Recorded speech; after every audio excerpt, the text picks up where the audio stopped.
Ertugrul Ghazi کے والد سلیمان شاہ کا مزار۔ اول یہ مزار شام کے شہر حلب میں موجود تھا۔ 1921 میں حلب پر فرانس کا قبضہ ہو گیا، مگر معاہدے کی روح سے مزار اور اس کے ملحقہ علاقے ترکی کی ملکیت تسلیم کیا گیا۔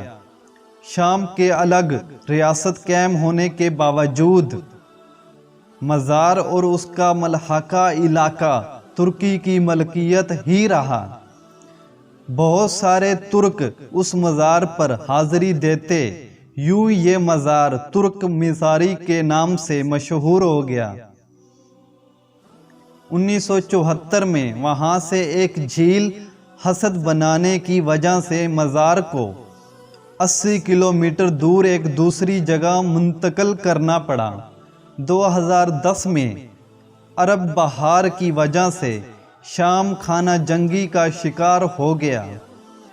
داعش نے بڑی تیزی سے عراق و شام کے علاقوں پر تسلط قائم کر کے شام و عراق میں موجود مزارات کو تباہ کرنا شروع کر دیا، تو ترک صدر رجب طیب اردگان نے دھمکی دی کہ اگر ترک مزار پر حملہ کیا گیا تو یہ نہ صرف ترکی پر بلکہ نیٹو پر بھی حملہ تصور ہوگا، جس کے بعد ترکی نے مزار کی حفاظت کے لیے ایک باقاعدہ دستہ تعینات بھی کیا، کیونکہ داعش مزار کو مسلسل گھیراؤ کر کے نقصان پہنچانے کے درپے تھی۔